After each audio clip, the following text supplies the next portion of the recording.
Il existe un autre concept très important à connaître de PHP, les boucles. Cela nous permet de répéter plusieurs instructions automatiquement plusieurs fois. Par exemple, on va pouvoir demander à l'ordinateur d'afficher les 10 messages destinés à un utilisateur. Plutôt que d'avoir à demander à l'ordinateur, affiche le message 1, affiche le message 2, affiche le message 3. Bref, vous l'aurez compris, cela permet de condenser notre code et de simplifier la maintenance de notre site.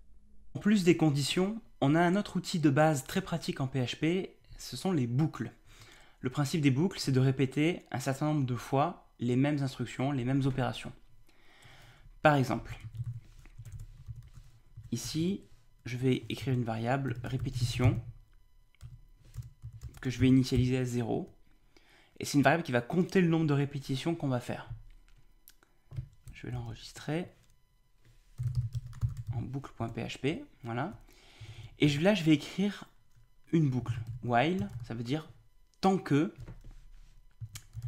de la répétition est inférieure à 10, j'ouvre les accolades, et là, tout ce qui se passe entre ces accolades sera répété tant que le nombre de répétitions sera inférieur à 10. Par exemple, je vais écrire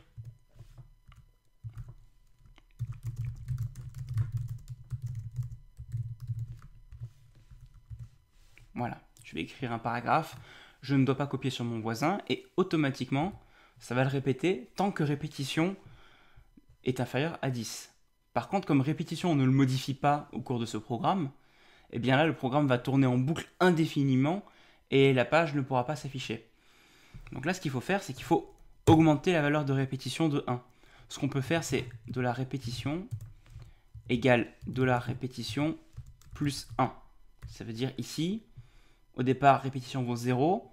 Là, on va faire répétition, ça vaut 0 plus 1, ça vaut 1. On reboucle.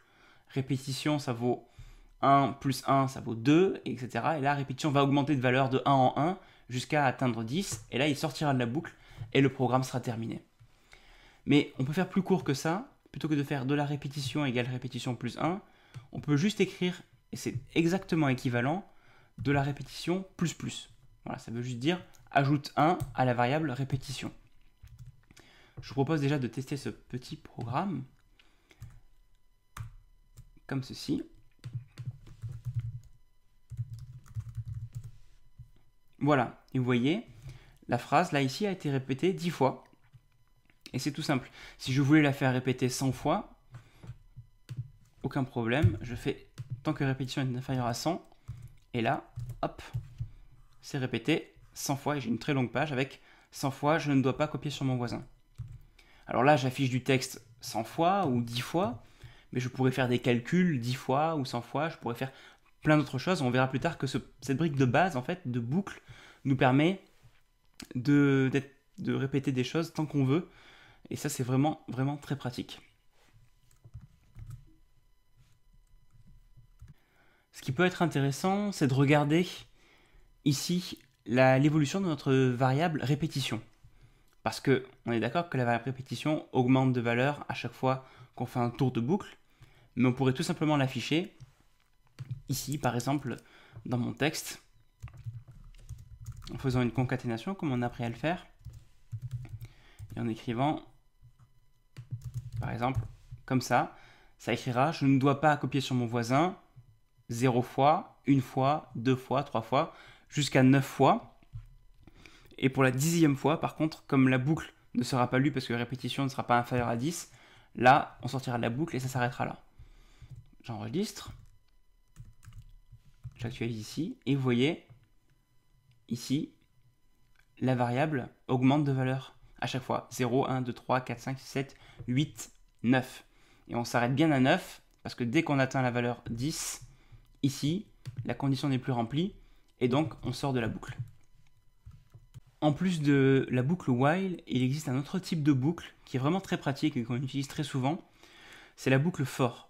Alors, les deux servent à faire globalement la même chose, mais c'est juste une autre façon de l'écrire qui est pratique, notamment quand on a une variable ici qui se répète et qui augmente de 1 en 1, comme ici.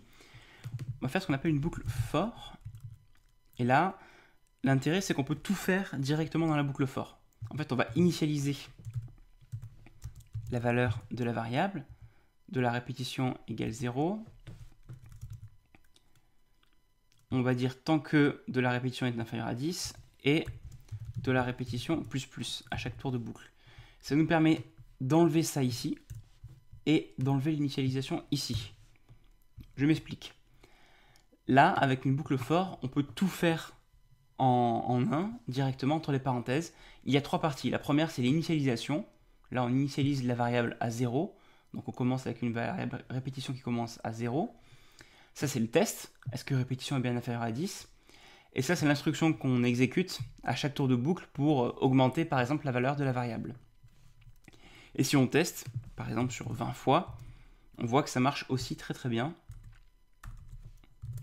Hop, voilà, ça va de 0 jusqu'à 19.